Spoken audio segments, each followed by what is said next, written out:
Halo Sobat Pembelajar, perkenalkan saya Eka Siti Barkah, guru biologi dari SMA Negeri 1 Pedes, Kabupaten Karawang, Jawa Barat. Pada video kali ini, saya akan berbagi mengenai program guru belajar seri asesmen kompetensi minimum atau AKM. Apa itu AKM dan bagaimana cara mengikuti program tersebut? Simak slide selanjutnya ya.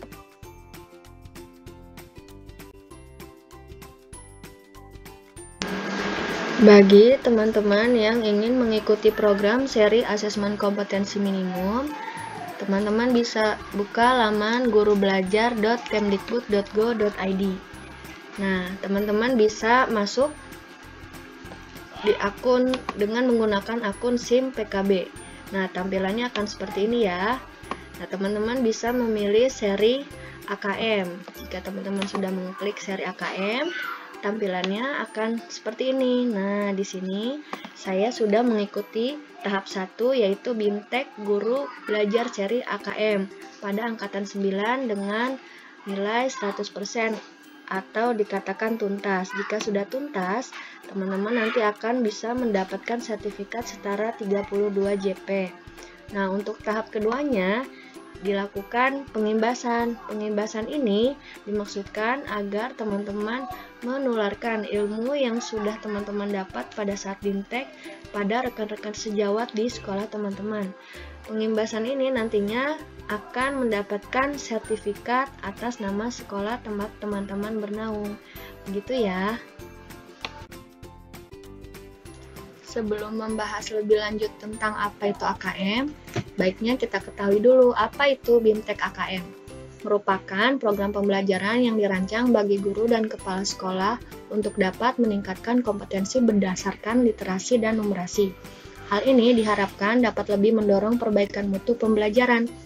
Tujuan program ini adalah untuk menjawab berbagai persoalan dalam menghadapi AKM, antara lain berkembangnya miskonsepsi tentang asesmen nasional.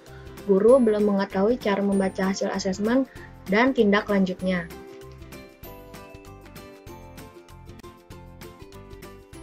Asesmen nasional perlu dilakukan untuk meningkatkan mutu pendidikan. Asesmen nasional tidak memiliki konsekuensi apapun pada pencapaian proses belajar siswa, namun memberikan umpan balik untuk tindak lanjut pembelajaran dan kompetensi siswa. Keberhasilan sistem pendidikan saat ini lebih difokuskan pada pencapaian kompetensi meliputi pengetahuan, keterampilan, dan sikap. Nah, keterampilan dan sikap antara lain yaitu kecakapan hidup abad 21, kecakapan belajar dan berinovasi, kecakapan menggunakan teknologi informasi, dan kecakapan hidup untuk bekerja dan berkontribusi pada masyarakat. Asesmen nasional tidak hanya memotret kognitif siswa, namun juga hasil belajar sosial emosional yang tercermin dalam profil pelajar Pancasila berikut ini.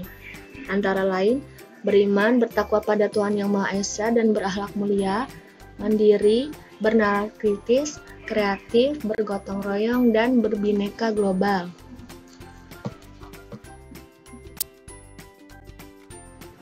Pada penjelasan sebelumnya, diketahui asesmen nasional dapat mengukur kompetensi siswa, yaitu keterampilan yang termaktub dalam kecakapan hidup abad 21, serta sikap yang tercermin dalam profil pelajar Pancasila. 3 komponen utama dalam asesmen nasional. Yang pertama, asesmen kompetensi minimal yang mengukur kompetensi mendasar literasi membaca dan numerasi siswa. Yang kedua, survei karakter, mengukur sikap, nilai, keyakinan, dan kebiasaan yang mencerminkan karakter siswa. Yang ketiga, survei lingkungan belajar, yang mengukur kualitas berbagai aspek input dan proses belajar mengajar di kelas maupun di lingkungan sekolah. Pada program guru belajar seri AKM, kita akan mempelajari beberapa hal antara lain konsep asesmen nasional untuk peningkatan kualitas pembelajaran, teknis pelaksanaan asesmen nasional, butir soal asesmen literasi membaca tingkat SMA, butir soal asesmen numerasi pada tingkat SMA, dan tindak lanjut laporan hasil asesmen kompetensi minimum.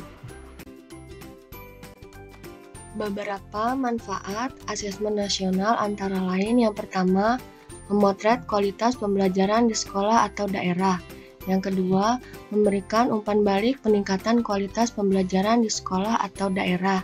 Yang ketiga, sebagai dasar untuk menyusun program peningkatan kualitas pembelajaran di sekolah dan daerah. Berikut ini perbandingan asesmen nasional dengan ujian nasional. Kriteria pembanding antara lain tujuan pelaksanaan, jenjang penilaian, level siswa, subjek siswa, model soal, sasaran penilaian, dan metode penilaian. Pada tujuan pelaksanaan, asesmen nasional bertujuan untuk mengevaluasi mutu terkait sistem satuan pendidikan. Namun, pada ujian nasional, tujuannya adalah untuk mengevaluasi capaian hasil belajar murid secara individu. Subjek siswa pada asesmen nasional bersifat survei. Siswa dipilih secara acak untuk mengikuti AN, sedangkan pada ujian nasional bersifat sensus, artinya semua siswa mengikuti ujian nasional. Pada asesmen nasional, terdapat 3 komponen utama, salah satunya antara lain asesmen kompetensi minimal. Asesmen kompetensi minimal atau AKM dibagi menjadi 2, yaitu asesmen literasi membaca dan asesmen numerasi. Pada asesmen literasi membaca, siswa diminta untuk memahami, menggunakan, mengevaluasi, dan merefleksi suatu bacaan. Sedangkan pada asesmen numerasi, siswa diminta untuk memahami, mengaplikasi, dan menalar soal yang berkaitan dengan angka dan bilangan. Beberapa petunjuk dan teknik pelaksanaan asesmen nasional. Yang pertama, berbasis komputer dan bersifat adaptif. Pertanyaan yang disajikan bergantung dengan kemampuan siswa. Yang kedua, peserta AKM merupakan seluruh satuan pendidikan, tidak dilaksanakan pada semua murid, dan pemilihan sampel dilakukan secara acak.